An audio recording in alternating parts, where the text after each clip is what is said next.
Hello दोस्तों, मैं सी राहुल योगी दरविद commerce classes के इस यूट्यूब चैनल पे आपका स्वागत करता हूं। आज अकाउंटिंग कंसेप्ट के बारे में डिस्कस करेंगे। अकाउंटिंग कंसेप्ट जिसे लेखांकन अवधारणाओं के नाम से जाना जाता है। लेखांकन अवधारणाएं वह मान्यता या विचारधाराएं होती है जिनके आधार पर किसी भी संस्था की अकाउंटिंग की जाती है तथा उसके वित्तीय विवरण बनाए जाते हैं।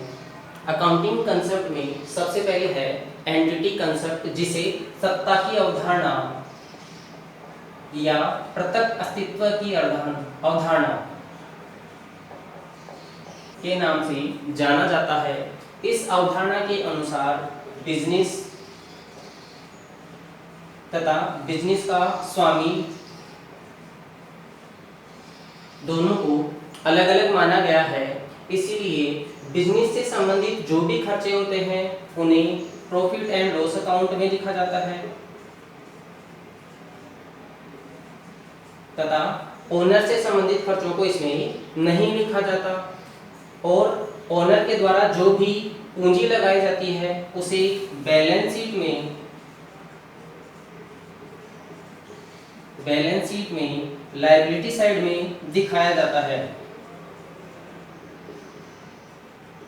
लायबिलिटी साइड में दिखाया जाता है। जैसे मालिक ने 5 लाख रुपए लगाए तो उन 5 लाख को लायबिलिटी साइड में लिखा जाएगा कैपिटल 5 लाख रुपए।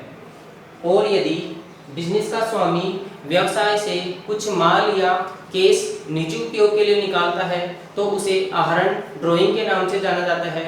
उसे कैपिटल में से लेस कर दिया जाता है।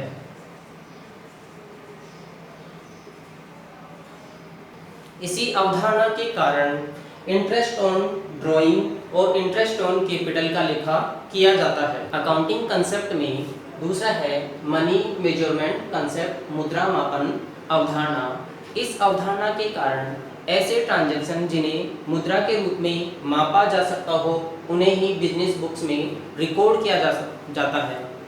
ऐसे ट्रांजैक्शन जो व्यवसाय के लिए महत्वपूर्ण हो लेकिन उन्हें मुद्रा के रूप में मापा नहीं जा सकता हो उन्हें व्यवसायिक पुस्तकों में रिकॉर्ड नहीं किया जाता।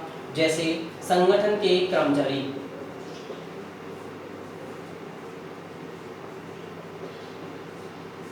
योग्य प्रबंधक,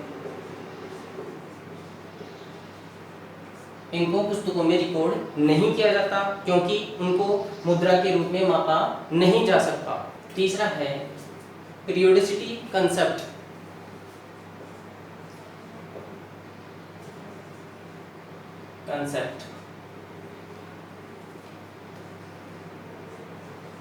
अवधि की अवधारणा।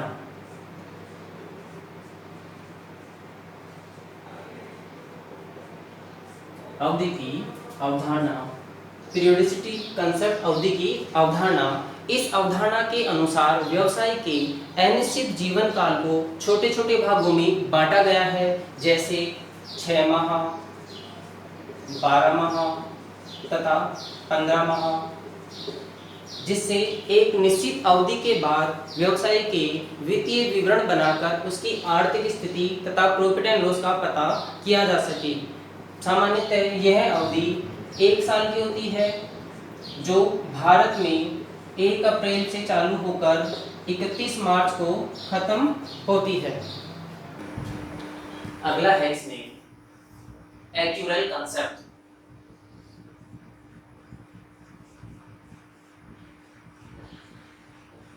जिसे उपार्जन अवधारणा के नाम से जाना जाता है।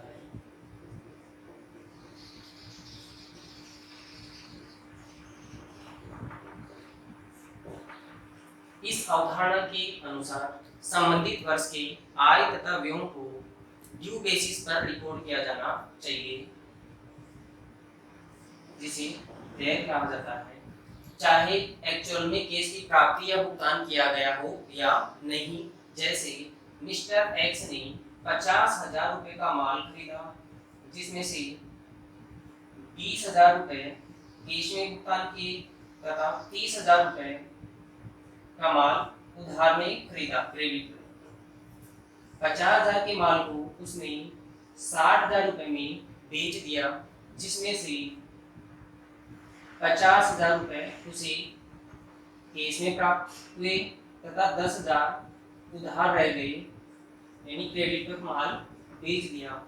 इस अवधारणा के अनुसार उसके एक्चुअल में खर्चे 50,000 रुपये का माल खरीदा है तथा उनका सेल 60,000 में किया गया है। तो इसके अनुसार उसका प्रॉफिट है 60,000 माइनस 50,000 बराबर 10,000 रुपये का। यहाँ पे यदि केस बेसिस की बात करें तो उसने एक्चुअल में केस का भुगतान किया है 20,000 का और उसे केस प्राप्त हुआ है 50,000 रुपये का। तो केस बेसिस के अनुसार उसका प्रॉफिट होता है 50,000 माइनस 20,000 बराबर 30,000 का। केस बेसिस पर लाभ का सही निर्धारण नहीं हो पाता है, इसीलिए एक्चुअल कंसेप्ट को अपनाया जाए। इस अवधारणा के अनुसार केस बेसिस को फॉलो नहीं किया जाता है। इसी अवधारणा के अनुसार prepaid expenses, outstanding expenses, acute income, unearned income का लेखा या उसकी एंट्री की जाती है। जैसे मानो एक साल यानी 12 माह का रेंट 1,000 पर मंथ के हिसाब से 12,000 रुपये बनता है। यदि 31 मार्च तक अभी उनमें से केवल 10,000 रुपये ही पेड किए गए हैं तो इनमें से ये जो 2,000 रुपये बचे हुए हैं उन्हें आउटस्टैंडिंग रेंट के नाम से जाना जाएगा।